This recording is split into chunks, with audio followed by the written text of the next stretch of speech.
Hello बच्चों। आज हम लोग वीडियो के इस भाग में कक्षा 6 के हिंदी फर्स्ट में चैप्टर नंबर 7 एल्बम की प्रश्नोत्तर को जानेंगे। तो प्रश्नोत्तर को हम डिस्कस करेंगे। पिछले वीडियो में हम लोग जो है इसको पढ़ चुके हैं, इसका एक्सप्लेन किया जा चुका है। इससे पहले 2 वीडियो बन चुका है, इसके पहले एक्सप्लेन किया गया है जिसमें आज हम इस भाग में जो है इनके प्रश्न उत्तर को जानेंगे। देखिए एल्बम, इसमें जो है ये सुदर्शन जी का लेखन है, ये का लिखा हुआ है। इसमें जो है उन्होंने सामाजिकता को दर्शाया है कि किस प्रकार से जो है समाज में रहकर एक व्यक्ति को दूसरे व्यक्ति के साथ जो है व्यवहार करना चाहिए। सामाजिक व्यक्ति जो है वो किसी भी तरीके से अपने आप को दुखी नहीं होने देता और वह हरदम प्रसन्न रहता है, एक दूसरे की मदद करके जो है। यहाँ पर देखिए सुदर्शन जी ने उसी सामाजिकता को दर्शाया है और उसी कड़ी में उन्होंने इन 2 पात्रों के माध्यम से पंडित शादीराम जी और लाला सदानंद जी के बीच, इन दोनों लोगों के बीच जो है रुपयों की लेन देन होती है। तो लेन देन क्या, उसमें जो है लाला सदानंद जी पंडित शादीराम जी को 500 रुपये देते हैं। पंडित शादीराम उनके पुरोहित हैं और ये उनके यजमान हैं। यजमान का अर्थ होता है जो धर्म कार्य जारी करवाते हैं, उनको यजमान कहते हैं। तो पंडित जी परेशान थे, इसकी वजह से उन्होंने उनकी मदद के लिए 500 रुपये उनको दिए थे और वो 500 रुपये वह देने में असमर्थ थे। लेकिन वह बहुत अच्छे इंसान थे। प्रयास उनका यही रहता था कि किसी न किसी प्रकार से लाला जी का पैसा जो है हम वापस कर दें और हमें उस कर्ज से मुक्ति मिल जाए। लेकिन लाला जी भी कभी उनको एहसास नहीं होने देते थे कि उन्होंने कर्ज दिया है, इस बात की ज़रा भी एहसास उनको होने नहीं देते थे वह, क्योंकि कभी इतना लंबा समय हो गया था लेकिन अपने पैसों के लिए कभी उन्होंने जिक्र नहीं किया, न ही कभी उनसे मांगा उन्होंने पैसे वे। लेकिन इनको अंदर ही अंदर ये चिंता सताए जा रही थी शादीराम जी को, क्योंकि ये अच्छे इंसान थे पंडित जी। तो पैसे देने के लिए लालायित रहते थे लेकिन व्यवस्था नहीं हो पा रही थी। बड़ी मुश्किल से एक एक पैसा जोड़ते थे, पेट काट काट कर। एक बार बड़ी मुश्किल से उन्होंने 80 रुपये जोड़ा था उन्होंने, लेकिन वह भी उनके बेटे की बीमारी के कारण जो है वो खर्च हो गए, सब उड़ गए पैसे उनके पास से। और उन्होंने अपना माथा पीट लिया कि अब मैं कैसे पैसा उनका चुकाऊंगा, लाला जी का। तो उन्हीं की ये कहानी है कि लाला जी का पैसा चुकाने के लिए वो बहुत प्रयास करते हैं लेकिन नहीं कर पाते हैं। और तब जो है लाला सदानंद जी उनको परेशान होता हुआ देख करके उनको एक राय देते हैं कि अपनी पुरानी अलमारी में पड़ी हुई जो पुरानी चित्रकला की पुस्तकें जो हैं उनमें से अच्छे अच्छे चित्रों को निकाल करके एक एल्बम बनाइए और उस एल्बम को इश्तेहार दे दीजिए, एक विज्ञापन दे दीजिए। हो सकता है कोई शौकीन उसको ख़रीद ले और कुछ अच्छे पैसे भी मिल जाएंगे जिससे आपकी मदद हो जाएगी। और इन बातों को सुन करके पंडित जी वही काम करते हैं, दिन भर उसको कलेक्ट करते हैं, अच्छी अच्छी तस्वीरों को एल्बम बनाते हैं। उसके बाद लाला जी के पास लेकर जाते हैं और लाला जी से ये कहते हैं कि एल्बम तैयार हो गया है। लाला जी इश्तेहार दे देते हैं और बाद में एक पत्र आता है, कोलकाता के मारवाड़ी के नाम से एक पत्र आता है नाम का, कि आप एल्बम भेज दीजिए रजिस्ट्री करवा के। रजिस्ट्री करा के एल्बम भेज देते हैं और उनको 1000 रुपये उसके बदले में लिफाफे में आ जाते हैं और वो बहुत प्रसन्न होते हैं। उसमें से 500 रुपया उन्होंने लाला जी का वापस किया और प्रसन्न थे कि हमने कर्जा किसी तरह दे दिया, अब कर्ज मुक्त हो गए। लेकिन अंत में देखिए क्या होता है। अंत में एक बार लाला जी बीमार पड़ते हैं और पंडित सादीराम जो कि उनके पुरोहित हैं, तो साहब से वह जाते हैं और उनके ही बगल में बैठ करके, लाला जी चारपाई पर लेटे रहते हैं और उनके बगल में ही एक चौकी पर बैठ करके यह उनको गीता का पाठ सुनाते हैं ताकि लाला जी जल्दी से ठीक हो जाए। और इसी क्रम में लाला जी जो है बेसुध हो जाते हैं और बेसुध देख करके पंडित जी गीता पाठ छोड़ करके उनके पास दौड़े हुए जाते हैं और उनके सर पर हाथ रखकर सहलाने लगते हैं। और तभी उनको उनके तकिए के नीचे कुछ चुभता है और वह जब देखते हैं उसको हटा करके उनको क्या दिखता है, वही एल्बम जिस एल्बम को इन्होंने भेजा था रजिस्ट्री करा के उस मारवाड़ी के लिए। तो वास्तव में वह एल्बम किसी मारवाड़ी ने नहीं खरीदा था। वह एल्बम जो है उसी लाला सदानंद जी ने खरीदा था इनकी मदद करने के लिए। किसकी? पंडित जी की। उनको परेशान होता हुआ वह नहीं देखना चाह रहे थे। तो आज यह देख करके उनको बड़ा आश्चर्य हुआ और वह एकदम से आश्चर्यचकित रह गए और उनके दिल में लाला जी के लिए आज और भी दोगुनी इज्जत बढ़ गई और सम्मान करने लगे। लेकिन मन ही मन ये सोच रहे थे कि मैं तो ये सोच रहा था कि कर्जा मुक्त हो गया मैं, लेकिन आज तो मैं दुगना, लाला जी का जो है दुगना कर्ज मुझ पर चढ़ गया। तो दोनों अच्छे इंसान थे, दोनों अपनी अपनी जगह पे अच्छी बातें सोच रहे थे, जो कि एक सामाजिकता है, सामाजिकता के अंतर्गत ही आएगी। और समाज में रहने वाले लोगों को एक दूसरे की मदद करनी चाहिए और कभी जो है उसका घमंड नहीं करना चाहिए और अगले व्यक्ति को यह एहसास होने नहीं देना चाहिए कि हमने आपकी मदद की। तो ये तो हम समरी बता दिए हैं, सारांश आपको इस चैप्टर का। अब फिर हम आते हैं इसके क्वेश्चन आंसर पर, इनके प्रश्नों को देख लेते हैं। प्रश्न क्या दिया हुआ है इसमें देखिए, नीचे दिए प्रश्नों के उत्तर दीजिए। ये मौखिक प्रश्न है।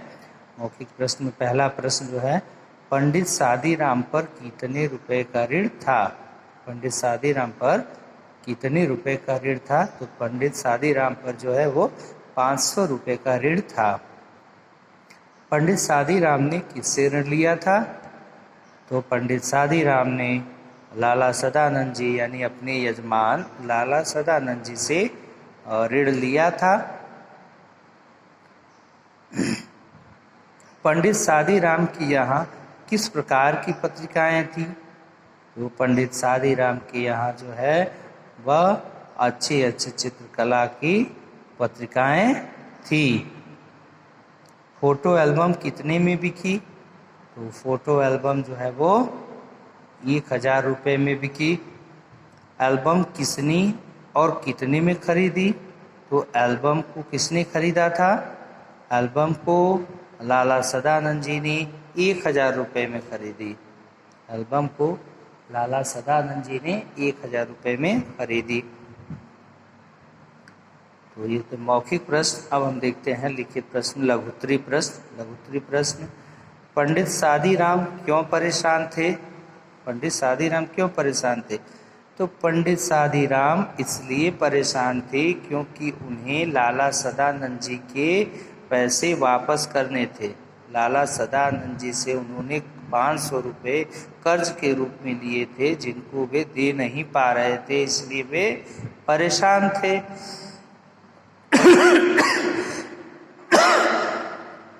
सॉरी। लाला सदानंद ने चित्र देखकर पंडित जी को क्या सलाह दी? तो लाला सदानंद ने चित्र देखकर पंडित जी को यह सलाह दी कि आप इसके एक अच्छे एल्बम तैयार करिए, अच्छे अच्छे चित्रों को कलेक्ट करिए, इकट्ठा करिए और एक एल्बम तैयार कीजिए और एक विज्ञापन दे दीजिए। हो सकता हो कोई शौकीन आदमी मिल जाए और जिससे कि वो इसे खरीद ले शौक के चलते और आपकी मदद हो जाए, आपको कुछ पैसे भी मिल जाए। एल्बम को रजिस्ट्री कराकर भेज देने के बाद क्या हुआ? एल्बम को रजिस्ट्री कराकर भेज देने के बाद, तो रजिस्ट्री कराकर भेज देने के बाद वहाँ से एक लिफाफा आया और उस लिफाफे में जो है 100 के 10 नोट रखे हुए थे। पंडित जी ने लाला जी का ऋण कैसे चुकाया? तो पंडित जी ने लाला जी का ऋण जो है वो एल्बम को बेच करके चुकाया। दीर्घोत्तरी प्रश्न है। अब पहला प्रश्न जिसमें है, पंडित सादीराम को यह आशा न थी कि कोयले की खान में हीरा मिल जाएगा। इस वाक्य का आशा स्पष्ट कीजिए। अब देखिए कह रहा है कि पंडित सादीराम को यह आशा न थी कि कोयले की खान में हीरा मिल जाएगा, तो इसका आशा स्पष्ट करना है। तो इसका आशा यह है कि पंडित जी को जरा भी इसका एहसास न था कि इस पुरानी अलमारी में पड़ी हुई रद्दी किताबों से, पुरानी किताबों से जो है उनको इतने पैसे मिल जाएंगे। उन किताबों की तरफ वो देखते भी न थे। उस किताबों में दीमक लग रहे थे, कीड़े खा रहे थे उसको। और बाद में जो है उन्हीं किताबों से जो है, किताबों के चित्रों से एक एल्बम बनाते हैं और बना करके जो है उसको बेच देते हैं, जिससे उनको कुछ पैसे मिल जाते हैं। तो उनको इस बात का ज़रा भी एहसास नहीं था कि हमको इस रद्दी अलमारी से जो है और रद्दी का किताबों से हमको इतनी आमदनी हो जाएगी। तो सादीराम को आशा न थी कि कोयले की खान में हीरा मिल जाएगा, अर्थात उस रद्दी अलमारी से भी इतने पैसे उनको मिल जाएंगे।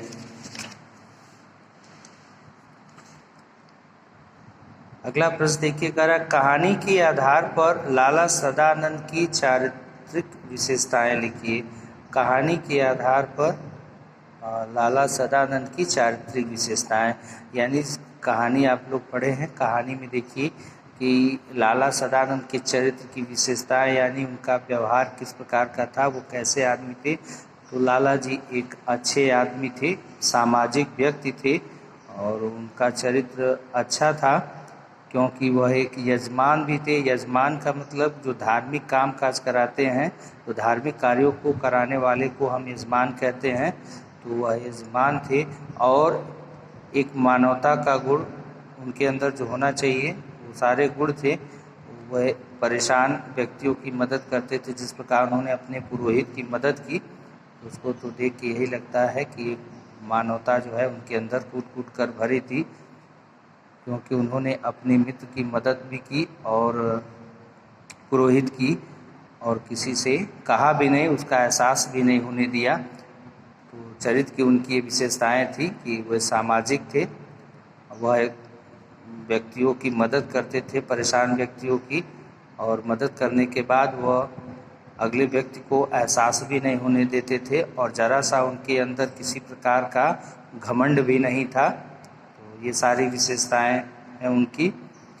एल्बम खरीदने का रहस्य किस प्रकार खुला? अब देखिए, एक एल्बम खरीदने का रहस्य किस प्रकार खुला, तो ये आप भी जानते हैं कि रहस्य किस प्रकार खुला। एल्बम खरीदने का रहस्य जो है, एक बार क्या होता है कि अंत में लाला जी जो है, कहानी के अंत में जैसा कि दिया हुआ है, लिखा हुआ है कि लाला जी बीमार पड़ जाते हैं और वह चारपाई पर लेटे रहते हैं, और ठीक उन्हीं के बगल में बैठ कर के चौकी पर वह उनके पुरोहित पंडित सादीराम जी उनको गीता का पाठ सुनाते रहते हैं, और उसी समय लाला जी बेसुध हो जाते हैं। और यह देख कर के पंडित सादीराम दौड़ करके उनके पास जाते हैं और अपना हाथ जो उनके सर पे रख करके उनका सर सहलाने लगते हैं, और उसी वक्त उन्हें कुछ सर के नीचे चुभता प्रतीत होता है, और वह हटा के जब देखते हैं तो उनको वही एल्बम दिखाई देता है जिस एल्बम को उन्होंने बेचा था। और उस एल्बम को देख करके वह आश्चर्य में पड़ जाते हैं, सारी बातें उनकी समझ में आ जाती है, और उनके लिए जो है उनके हृदय में लाला सदानंद जी के प्रति और भी प्रेम और आदर भर जाता है। तो इस प्रकार रहस्य खुला था उसका। बहुविकल्पीय प्रश्न है। बहुविकल्पीय प्रश्न में सही उत्तर चुन करके सही का निशान लगाना है। तो पहला इसमें प्रश्न जो है देखिए, पंडित सादी राम कितने रुपए बचा पाए? कितने रुपए बचा पाए थे वे? 80 रुपये उन्होंने बचाया था। बड़ी मुश्किल से पेट काट काट कर 80 रुपये उन्होंने बचाया था। वो भी बेचारे दे नहीं पाए, खर्च हो गए पैसे। तो उन्होंने 80 रुपये बचाए थे। दूसरा देखिए, ये चित्रकला के बढ़िया नमूने हैं, किसने कहा था? तो इसको जो है लाला सदानंद जी ने कहा था पंडित सादी राम से कि चित्रकला के अच्छे नमूने हैं, हो सकता है कि कोई शौकीन आदमी से पसंद कर ले। तो ये कथन जो है लाला सदानंद जी ने कहा था। एल्बम के बदले पंडित जी को कितने रुपए मिले? तो एल्बम के बदले पंडित जी को जो है 1000 रुपये मिले। अब देखिए अगला प्रश्न जो है, पहले प्रश्न के अंतर्गत था ये सब। अब दूसरा प्रश्न जो है, पठित गद्यांश को पढ़कर प्रश्नों के उत्तर लिखिए। ये गद्यांश है जिसको पढ़ करके आपको उत्तर देना होता है। नीचे प्रश्न लिखे होते हैं और आप इसको पढ़ेंगे, पढ़ के जो है आंसर देंगे अर्थ ग्रहण करके। देखिए, एकाएक लाला सदानंद बेसुध हो गए। पंडित जी ने गीता छोड़ दी और उनके सिरहाने बैठ गए। स्त्री गर्म दूध लेने के लिए बाहर दौड़ी और माँ घबरा कर बेटे को आवाज़ें देने लगी। उसी समय पंडित जी को रोगी के सिरहाने के नीचे कोई चुभती हुई चीज़ जान पड़ी। उन्होंने नीचे हाथ डालकर देखा तो उनके आश्चर्य की सीमा न रही। वह सख्त चीज़ वही एल्बम थी जिसे किसी सेठ ने नहीं बल्कि स्वयं लाला सदानंद ने खरीद लिया था। देखिए प्रश्न दिया है कि एकाएक कौन बेसुध हो गया? एकाएक लाला जी यानी यजमान जो थे पुरोहित की, लाला सदानंद जी जो है वो एकाएक बेसुध हो गए।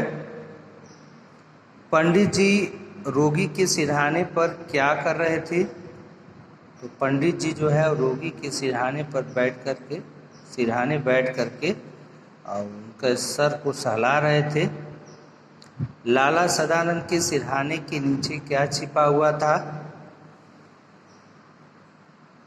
लाला सदानंद के सिरहाने के नीचे वही एल्बम छिपा हुआ था जिस एल्बम को पंडित सादी राम ने 1000 रुपये में बेचा था। वही एल्बम जो है उनके सिरहाने के नीचे जो है छुपा हुआ था।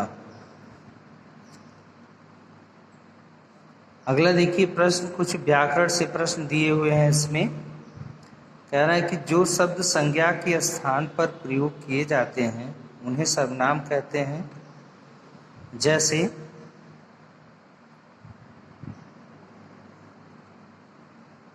लाला सदानंद अपने पुरोहित की व्यवस्था को जानते थे। उन्हें इस रकम की जरा भी परवाह न थी। बात से इतना डरते थे मानो रुपए उन्हीं को देने हों।